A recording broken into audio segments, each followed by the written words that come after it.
19ರಂದು Chadchan police ಠಾಣಾ ವ್ಯಾಪ್ತಿಯಲ್ಲಿ ಗೋವಿಂದಪುರದಲ್ಲಿ ನಡೆದಂತಹ ಮರ್ಡರ್ ಪ್ರಕರಣಕ್ಕೆ ಸಂಬಂಧಪಟ್ಟಂತೆ ಈಗಾಗಲೇ ತನಿಖಾ ತಂಡವನ್ನು ರಚಿಸಲಾಗಿದ್ದು, ಆ ತನಿಖೆಯಲ್ಲಿ ಈಗ ಒಟ್ಟು 38 ಜನರ ಆರೋಪಿಗಳನ್ನು ಬಂಧಿಸಲಾಗಿದೆ. ಇವತ್ತಿನ ದಿನ ಬೆಳಿಗ್ಗೆ ಈ ವಿಜಯಪುರ ರೂರಲ್ ಲಿಮಿಟ್ಸಲ್ಲಿರುವಂಥ ಇಟ್ಟಂಗಿಹಾಳ ಗ್ರಾಮದ ಹತ್ತಿರ ಇರುವಂಥ ಈ ಆರೋಪಿಯ ಬಗ್ಗೆ ಮಾಹಿತಿ ಇರುತ್ತೆ. ಈ ಆರೋಪಿಯನ್ನು ಹಿಡಿಯೋದಕ್ಕಂತ ಹೋದಾಗ ಪೊಲೀಸರನ್ನ ನೋಡಿ ತಪ್ಪಿಸ್ಕೊಂಡು ಹೋಗ್ತಾನೆ. ಪೊಲೀಸರ ಮೇಲೂ ಕೂಡ ಕಲ್ಲಿನಿಂದ ಅಟ್ಯಾಕು ಮಾಡ್ತಾನೆ ಮತ್ತು ಅವನ ನೈಫಿಂದ ಪೊಲೀಸರಿಗೆ ಥ್ರೆಟನ್ನು ಮಾಡ್ತಾರೆ. ಅವಾಗಿದ್ದಂಥ ನಮ್ಮ ತನಿಖಾಧಿಕಾರಿಯವರು ಗಾಳಿಯಲ್ಲಿ 2 ಗುಂಡನ್ನು ಹಾರಿಸಿದ್ದಾರೆ. ಆದರೂ ಕೂಡ ಆತ ತಪ್ಪಿಸ್ಕೊಂಡು ಹೋಗ್ತಿರ್ಬೇಕಾದ್ರೆ ಆತನ ಕಾಲಿಗೆ ಗುಂಡ ಹೊಡೆದಿದ್ದಾರೆ. ಅದನ್ನು ಹಿಡಿದು ಈಗ ತಂದಿದ್ದಾರೆ. ಅದನ್ನು ಹಾಸ್ಪಿಟ್ಲಿಗೆ ಅಡ್ಮಿಟ್ ಮಾಡಿದೆ. ಯಾವುದೇ ರೀತಿಯಾದ ಸಮಸ್ಯೆಗಳೇನಿಲ್ಲ. ಅದೇ ರೀತಿ ನಮ್ಮ ಇಬ್ಬರು ಪೊಲೀಸರಿಗೂ ಕೂಡ ಇಂಜೂರ್ಡ್ ಆಗಿದೆ. ಅವರನ್ನು ಕೂಡ ಆಸ್ಪತ್ರೆಗೆ ದಾಖಲಾಗಿಸಿದೆ. ಅವ್ರಿಗೂ ಕೂಡ ಹೆಲ್ತ್ ಕಂಡೀಷನ್ಸ್ ಸರಿ ಇದೆ ಅಂತ ಡಾಕ್ಟರ್ಸ್ಗಳು ಹೇಳಿದ್ದಾರೆ.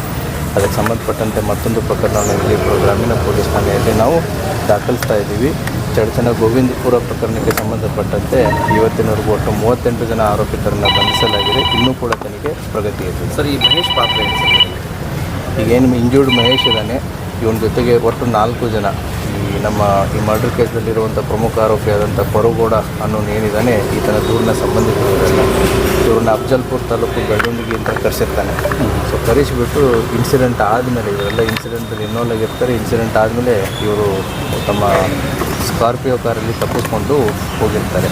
ಈಗ ಅದರಲ್ಲಿ 4 ಜನನ ಏನು ಬೆಳ್ಳುಂಡಿಗೆ ಅಫ್ಜಲ್ಪುರ ತಾಲೂಕಿನಿಂದ ಕರ್ಕೊಂಡ್ಬಂದಿರ್ತಾರೆ. ಅದರಲ್ಲಿ 3 ಜನ ಸಿಕ್ಕಿದ್ದಾರೆ. ಅದರಲ್ಲಿ ಮಹೇಶನು ಕೂಡ ಒಬ್ಬ.